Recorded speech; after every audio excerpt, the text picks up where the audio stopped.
The vast chamber of the Galactic Council stretched upward into darkness, its crystalline walls catching and reflecting the soft bioluminescent lighting. Hundreds of alien species filled the tiered seating, their quiet murmurs creating a constant background hum. Ambassador Tahoe stood at the central podium, his silver robes rustling as he arranged his data crystals. The discovery of Earth had been accidental. A routine survey ship had detected unusual energy signatures from a previously overlooked solar system. What they found there had disturbed Tahoe deeply. The humans had progressed far faster than any species in recorded history. Esteemed council members, Tahoe's voice carried clearly through the chamber. I must bring to your attention a matter of great importance. He activated the holographic display, showing Earth's solar system. This species has achieved what we thought impossible. They have developed faster than light travel independently, and in merely 3 centuries since their industrial revolution. Laughter rippled through the chamber. A counselor from the upper tiers called out, "Many species develop FTL. What makes these humans special?" Tahoe's expression remained serious. They developed it without any guidance, no uplift protocols, no technological sharing. They did it alone. He paused, letting that sink in. And their approach is different. They've weaponized it. The laughter died. Weaponized FTL technology was strictly regulated across the galaxy. The physics involved made it incredibly dangerous. One miscalculation could tear apart space-time itself.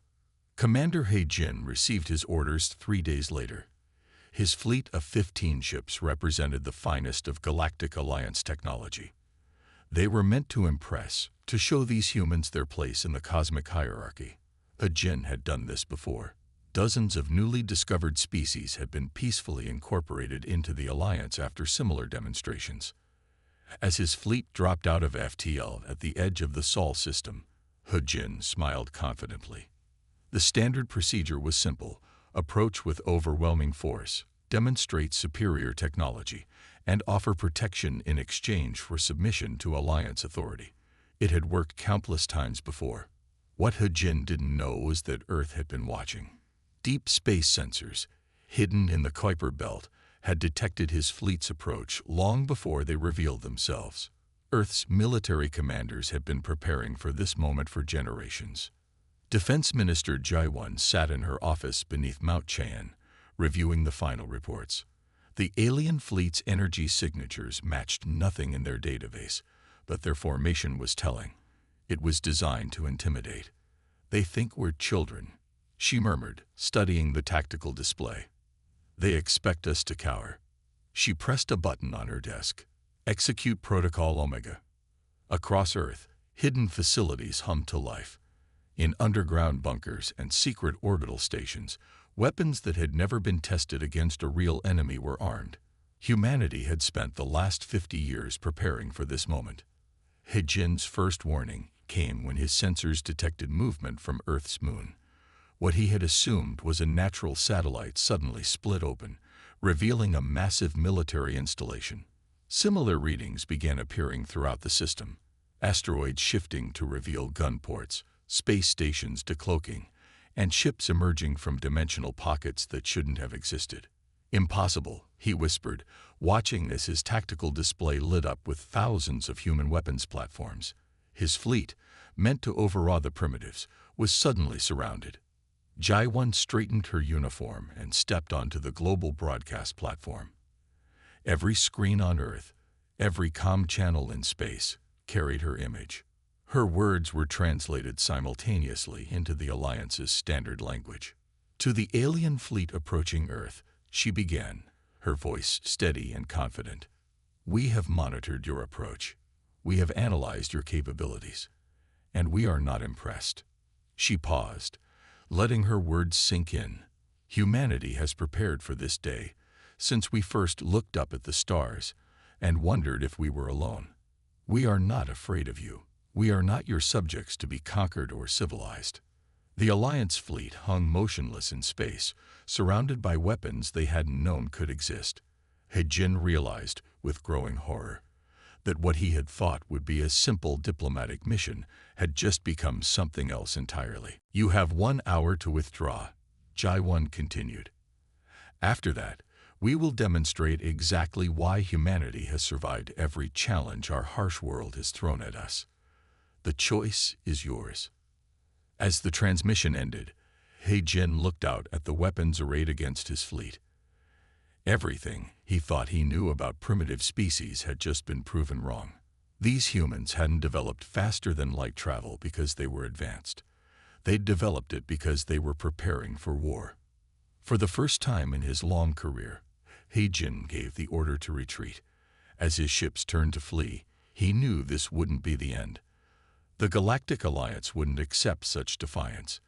But as he watched the sensor readings of Earth's military capability, he wondered if the Alliance knew what it was about to start. Humanity's first contact with alien life hadn't gone as either side expected. But while the Alliance saw it as an insult to be avenged, humanity saw it as confirmation of their darkest fears. The galaxy wasn't a peaceful federation of enlightened beings. It was just like Earth, filled with politics, power plays, and the strong dominating the weak. They had prepared for exactly this. And now, the galaxy would learn just how prepared they were. Admiral Sangmin stared at the empty sensor displays with growing frustration. 3 standard cycles had passed since the humans had humiliated the Alliance's diplomatic fleet, and in that time, not a single human vessel had been detected beyond their solar system. The border watch stations positioned at strategic points around Earth's territory showed nothing but routine commercial traffic between their colonies. "Another empty report," he muttered, adding his signature to the daily status update. 3 years of nothing. His second-in-command, a veteran of dozens of species integrations, nodded in agreement. Perhaps they weren't as prepared as they appeared. The second-in-command suggested. That display of force might have been all they had. Sangmin wrote his final assessment. No human vessels detected beyond their solar system. Perhaps they've learned their lesson. But something about the silence bothered him. Species that showed military capability usually followed up with some kind of action, raids, probing attacks, or at least attempts at diplomacy. The humans had done none of these things. They had simply gone quiet. What the Alliance couldn't see was the furious activity taking place within the Sol system. Humanity had spent decades preparing for first contact, but they had always known their initial defenses would only buy them time. Time they were now using with ruthless efficiency. Deep within the asteroid belt, vast chambers had been hollowed out and pressurized. These secret shipyards operated around the clock, their crews working in rotating shifts. The largest of these facilities was designated Project Alpha, and it was here that humanity's response to the Alliance took shape. Project Director Do-hyun walked through the main construction bay, his footsteps echoing off metal walkways. Above him, rising into the darkness of the chamber, stood humanity's first true space battleship. Workers in powered suits crawled across its hull like ants, installing armor plates and weapon systems that incorporated technology the Alliance didn't know humans possessed. "Status report." Do-hyun called out to his chief engineer, who was studying holographic blueprints with a team of designers. "Hull is 98% complete," the engineer replied without looking up. "We're integrating the dimensional drive now. The Alliance won't believe what we've built here." The TES Nemesis was unlike anything humanity had ever constructed. It combined centuries of naval warfare experience with technologies that Earth's scientists had developed in secret. Its hull contained alloys that could absorb energy weapons. Its drives could bend space in ways the Alliance thought impossible. And its weapons were designed to change the way space warfare was conducted. In a control room overlooking the construction, Do-hyun met with Captain Sunmai, the officer chosen to command the Nemesis. She had been selected from thousands of candidates, not just for her tactical skills, but for her understanding of historical naval warfare. "The Alliance fights like every other spacefaring race," Sunmai explained, gesturing to tactical simulations. "They treat space as an empty void where ships shoot at each other from maximum range. They'd forgotten the lessons Earth's navies learned over centuries of warfare. Do-hyun nodded. And the Nemesis will teach them those lessons. The Nemesis will revolutionize space combat, Sun Mai replied, her eyes gleaming.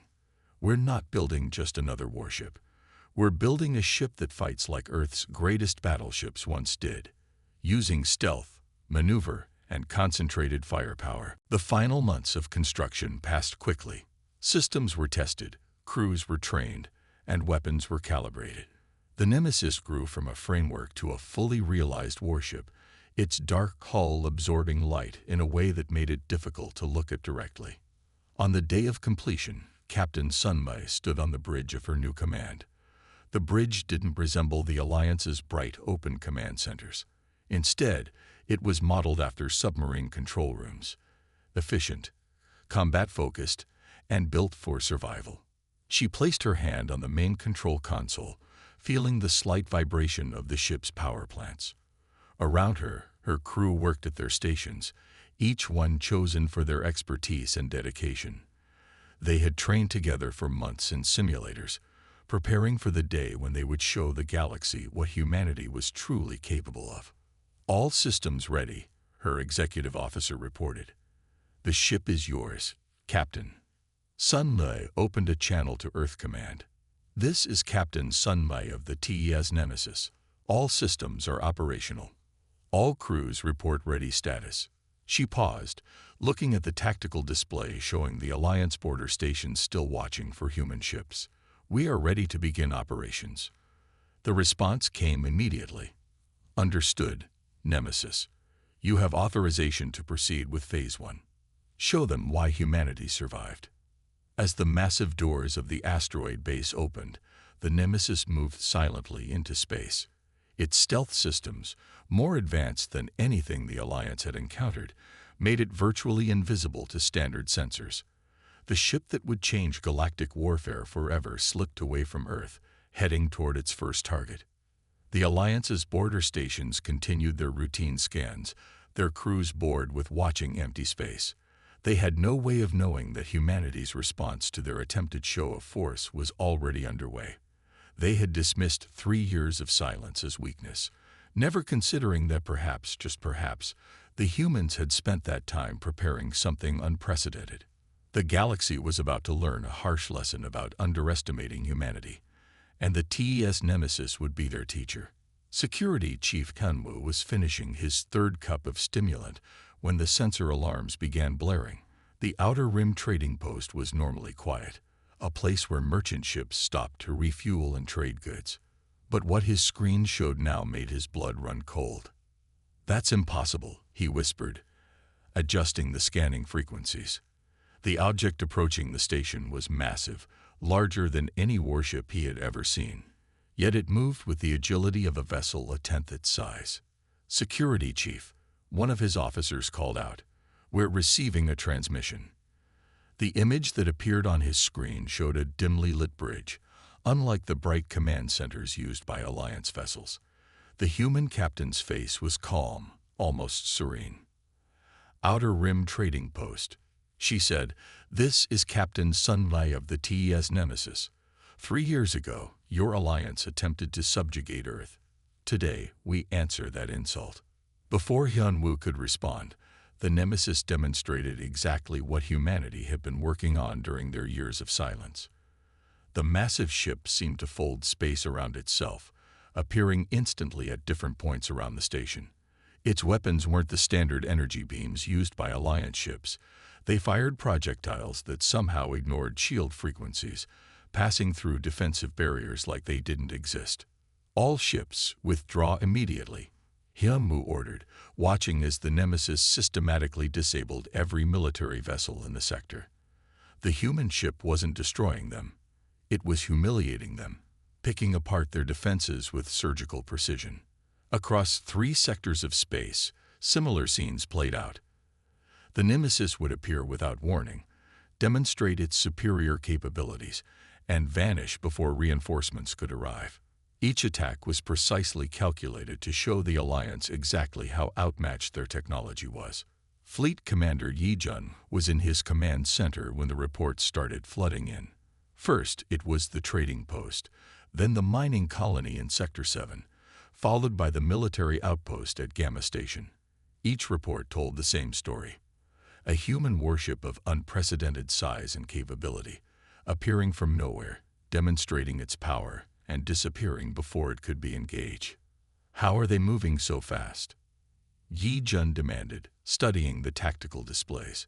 No ship can cover that much distance in such short time. His tactical officer shook his head in confusion. Sir, according to these readings, they're not using any known form of FTL travel. It's like they're folding space itself.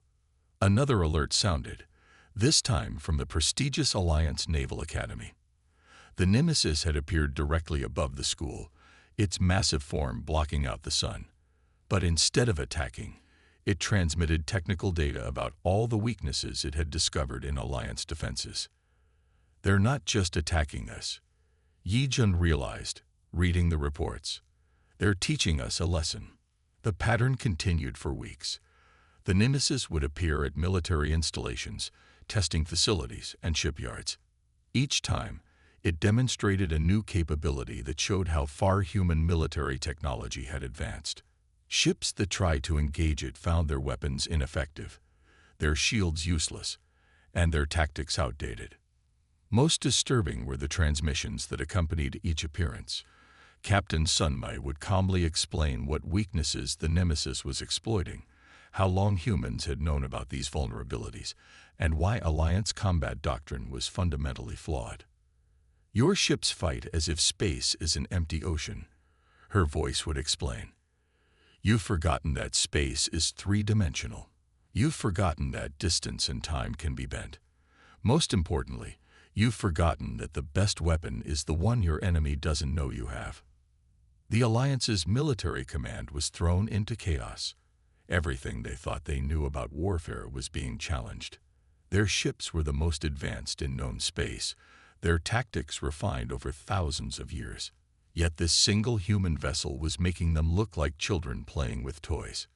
We need to trap it, Yi Jun argued in an emergency command meeting. Set up an ambush with multiple fleets. But the Nemesis was always one step ahead. When they tried to ambush it, it simply didn't appear. When they set up elaborate traps, it would demonstrate why those traps wouldn't work, usually by transmitting detailed technical analyses of their tactical mistakes.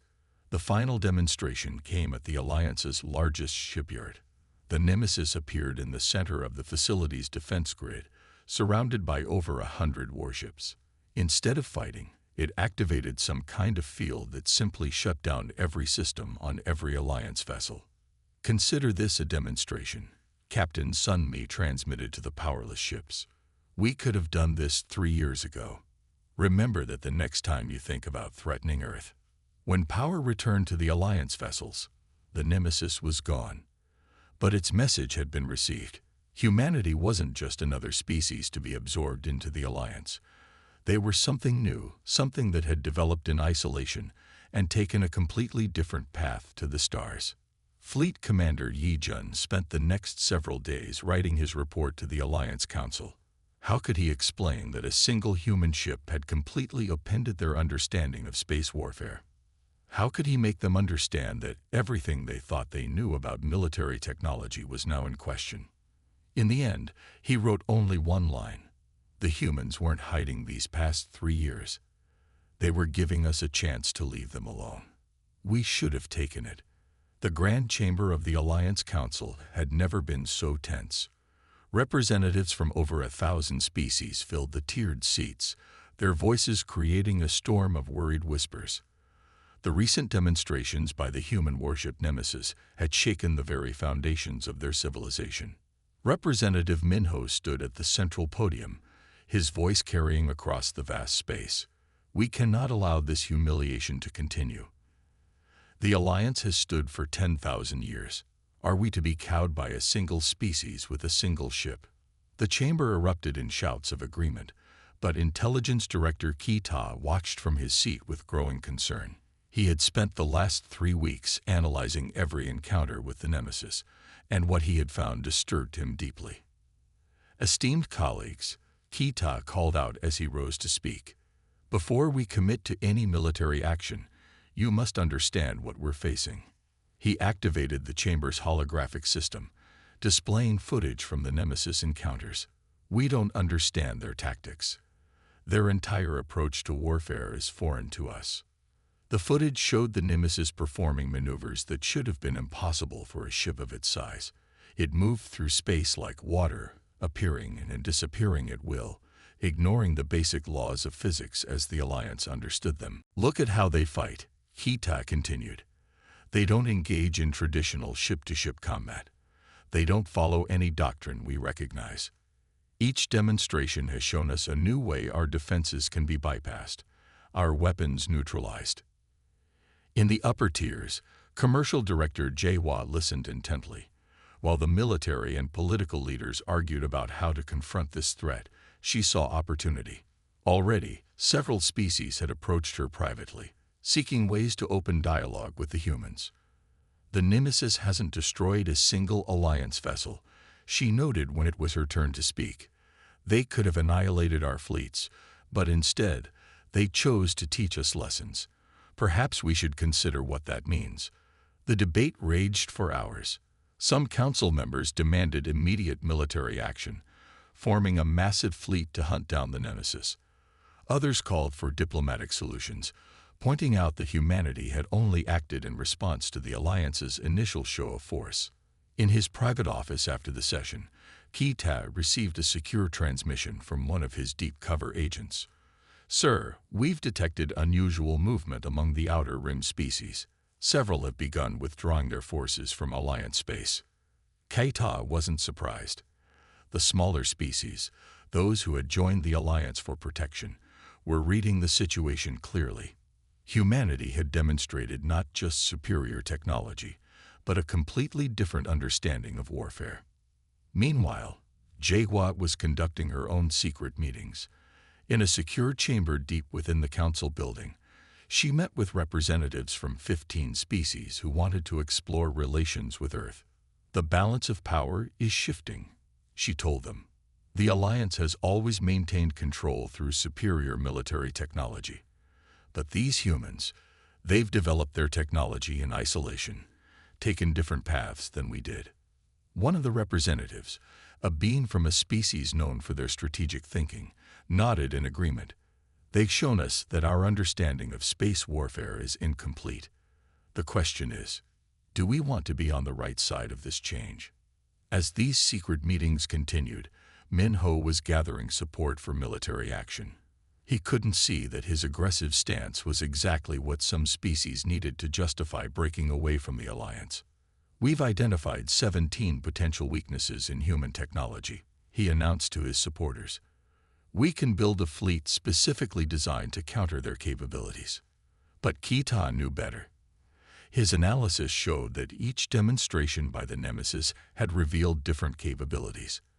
They weren't seeing everything humanity could do. They were seeing what humanity chose to show them. In her private chambers, HFY made contact with the first human diplomat she had ever met. The conversation was brief but profound. "Your Nemesis has made its point," she said. "Some of us understand what you were trying to show us." The human diplomat smiled. "Then you understand more than most. We don't want war with the Alliance. We want recognition that we are not some primitive species to be absorbed and controlled." As the cycle drew to a close, the Alliance found itself facing a crisis unlike any in its history. It wasn't just the military threat posed by humanity. It was the philosophical challenge they represented. Here was a species that had developed in complete isolation, taking different paths, finding different solutions. Keita summarized it best in his final report to the Council. "The Nemesis isn't just a warship, it's a message. Humanity is showing us that everything we thought we knew about space travel, about warfare, about technology itself, might be just one way of doing things. They found others. The question isn't whether we can defeat them, it's whether we can learn from them before it's too late." The storm wasn't just gathering, it had arrived. And as more species began to question the Alliance's authority, as more diplomats reached out to Earth in secret, the old order began to crumble. The galaxy was changing, and humanity had been the catalyst. The Scorpius sector stretched vast and empty, its darkness broken only by the distant gleam of stars. Admiral Daesung stood on his flagship's bridge, surrounded by the largest fleet the Alliance had ever assembled. 200 warships, the finest in the galaxy, waited in perfect formation. "The human vessel has been detected," his sensor officer reported. "Single ship, approaching from Vector 7. Daesung allowed himself a small smile. For months, the TES Nemesis had haunted Alliance space, appearing and disappearing at will. But now they had it. His fleet was arranged in the most advanced combat formation developed in 10,000 years of space warfare. "All ships, battle stations," he ordered. "Remember your training. Today we end this human interference." Aboard the Nemesis, Captain Sunma studied the Alliance fleet's formation with interest. Her bridge was dark, lit only by essential displays. Unlike the bright, open command centers of Alliance vessels, the Nemesis bridge resembled the combat information centers of ancient submarines. "They've arranged themselves exactly as the textbooks suggest," she noted to her executive officer. "They still think space combat is about firing lanes and energy dispersion." The Nemesis approached slowly, seemingly unconcerned by the overwhelming force arrayed against it. Alliance crews watched their sensors nervously, waiting for the human ship to employ its mysterious technology. "All ships, open fire," Daesung commanded when the Nemesis entered range. 200 ships unleashed their weapons simultaneously, filling space with energy beams and plasma torpedoes. But the Nemesis moved like no ship they had ever seen. Instead of maintaining distance and trading fire as space combat doctrine demanded, it plunged straight into the heart of the Alliance formation. It rolled and twisted, using the Alliance's own ships as shields against their allies' fire. Impossible. Daesung watched in horror as the massive human vessel moved with the agility of a fighter, executing maneuvers that seemed to ignore the laws of physics. "No ship that size can move like that." Sunmi's voice came over all channels, calm and almost instructional. "You fight as if space has up and down, front and back. You've forgotten the lessons of naval warfare. That three-dimensional combat requires three-dimensional thinking." The Nemesis demonstrated her point by executing what would have been impossible in ocean combat. It dove beneath an Alliance cruiser while rotating on its axis, its weapons striking from multiple angles simultaneously. Ships that had trained for centuries to fight at maximum range found themselves in point-blank combat they were never designed for. "Break formation," Daesung ordered as the Nemesis carved through his fleet like a knife. "Scatter and regroup." But his ships, trained to fight as a coordinated unit, only created more chaos as they tried to disengage. The Nemesis wasn't destroying ships, it was systematically disabling them, targeting engines and weapons with surgical precision. Each strike demonstrated a different weakness in Alliance ship design, a different flaw in their combat doctrine. "Your ships are designed to fight at range," Sunmi's voice explained as another cruiser lost power. "You never considered what would happen when an enemy refused to play by those rules." The battle continued for hours, but it wasn't really a battle. It was a lesson. The Nemesis moved through the Alliance fleet like a teacher moving through a classroom, demonstrating principle after principle of combat that the Alliance had forgotten or never known. When only Daesung's flagship remained operational, the Nemesis finally came to a stop directly in front of it. The human ship's size became truly apparent then. It dwarfed the Alliance vessel, yet it had moved with impossible grace. "Admiral," Sunmi's transmission was private this time. "You fought well with the tactics you knew. But space isn't just an empty void for ships to shoot across. It's an ocean, deeper and more complex than any on Earth. We learned to fight in 3 dimensions because we had to. Perhaps now the Alliance will learn too." The Nemesis departed, leaving behind a fleet of disabled but intact ships. As emergency power gradually returned to the Alliance vessels, Daesung stood silently on his bridge, watching the damage reports come in. Not a single ship had been destroyed, but everyone had been thoroughly defeated. His tactical officer finally broke the silence. "Sir, I've analyzed their attack pattern. They used maneuvers from old Earth naval warfare, submarines, battleships, even ancient sailing vessels. But they adapted them for space in ways we never imagined possible." Daesung nodded slowly.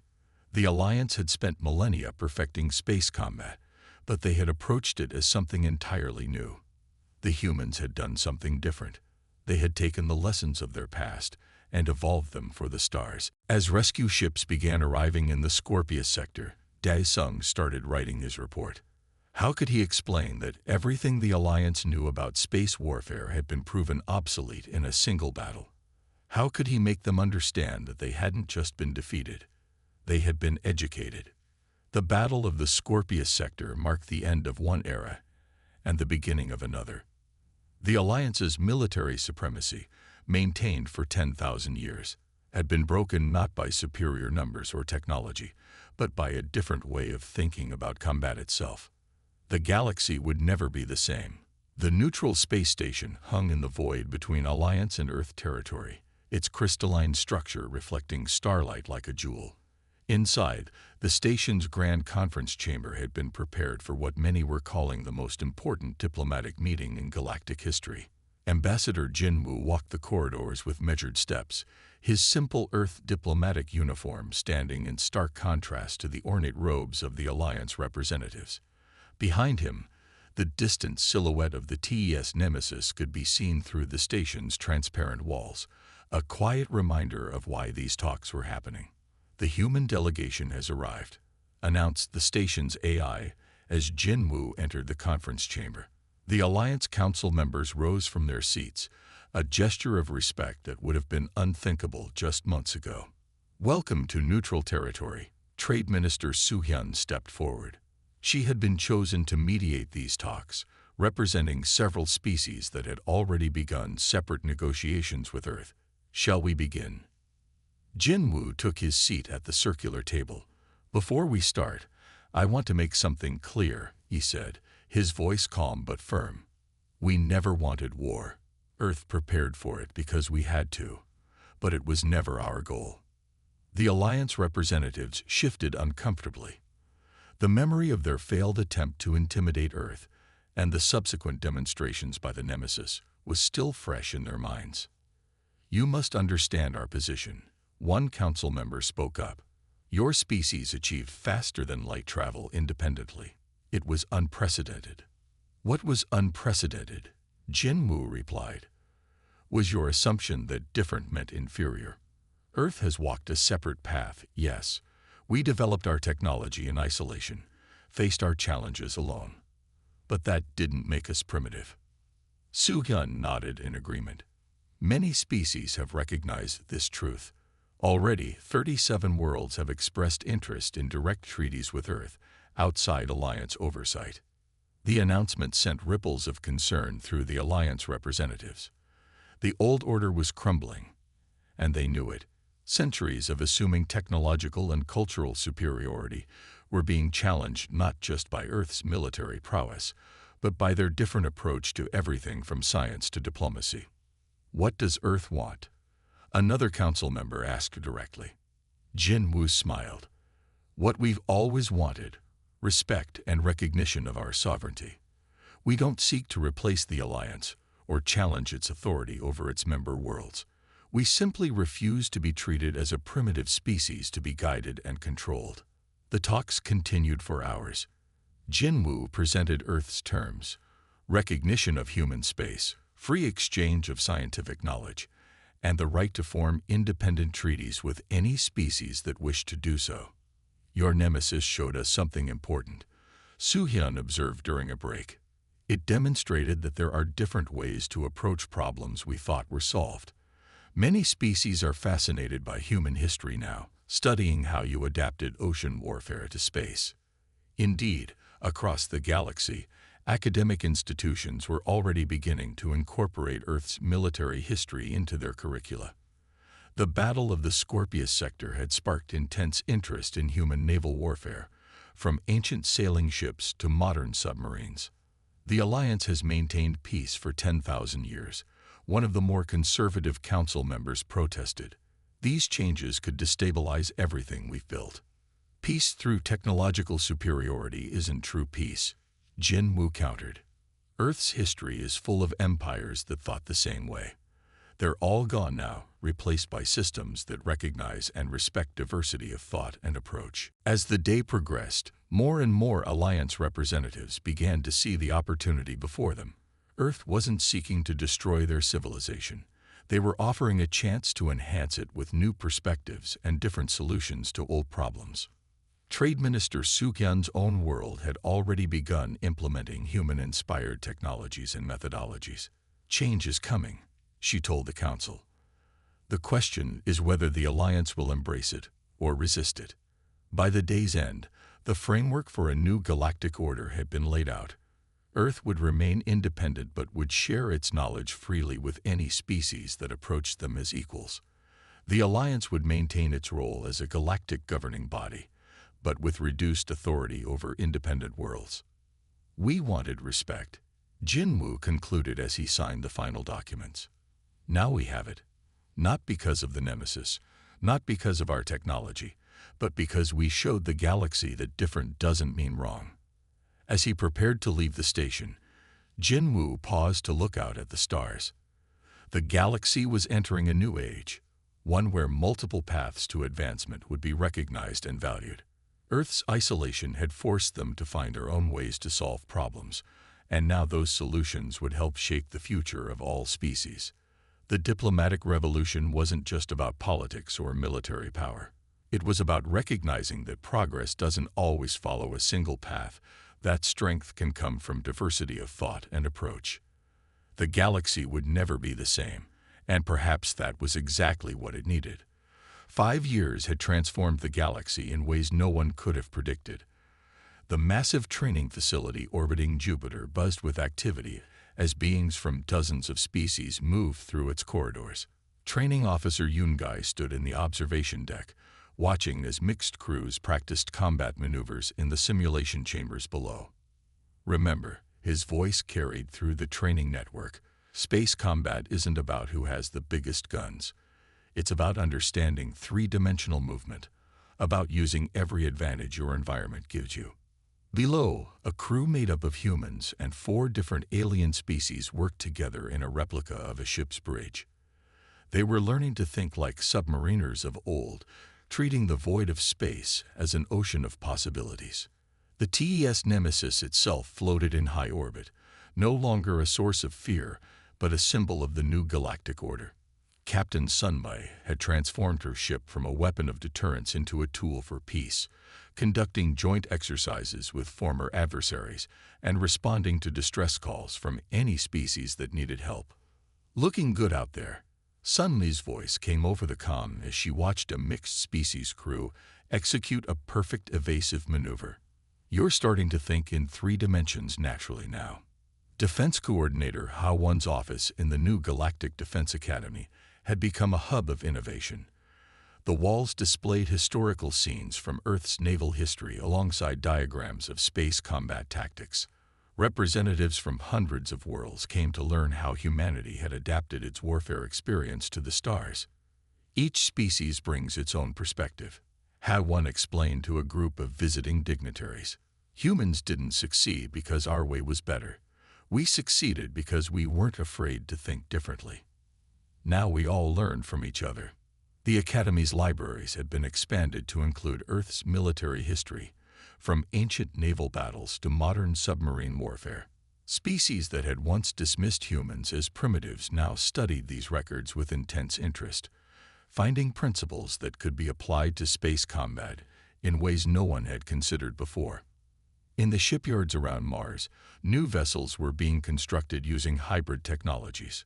Human concepts of submarine warfare were being combined with Alliance energy systems, creating ships that could move through space in ways that would have seemed impossible just a few years ago. We brought our history to the stars, Ha Won wrote in her daily log, the words that would later become famous in her memoirs. Not to conquer, but to ensure humanity would never face subjugation. In doing so, we found not just security, but true allies. The changes weren't just military. Human approaches to problem-solving had influenced everything from trade regulations to diplomatic protocols. The rigid hierarchies of the old alliance had given way to more flexible systems that recognized and valued different approaches. Captain Sun Mai stood on the Nemesis's bridge, watching as her mixed human-alien crew worked seamlessly together. The ship that had once struck fear into the heart of the alliance now served as a training vessel, teaching new generations how to think differently about space travel and combat. Remember when they thought we were primitives? Her executive officer, a being from a former Alliance world, asked with what passed for a smile in his species. They thought different meant inferior, Sun Mai replied. That was their biggest mistake, and their most important lesson. In the 5 years since the peace accords, no major conflicts had erupted in known space. The presence of ships like the Nemesis, crewed by mixed species teams and ready to respond to any threat, had created a new kind of deterrence, not through fear, but through respect and cooperation. Training Officer Yun Gai ended another day of instruction by gathering his students in the observation lounge. They watched as the Nemesis performed a series of maneuvers that still seemed to defy physics, even though they now understood the principles behind them. "Look out there," he told his class. "That's not just a ship.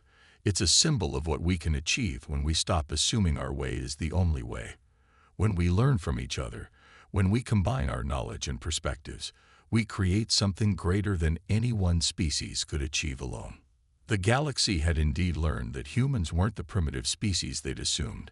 They were survivors who had developed in isolation, warriors who had learned from their history, and now partners in maintaining a peace built on mutual respect and understanding. As the Earth rotated below, its nights illuminated by the lights of cities and spaceways, the new dawn that had begun 5 years ago continued to brighten.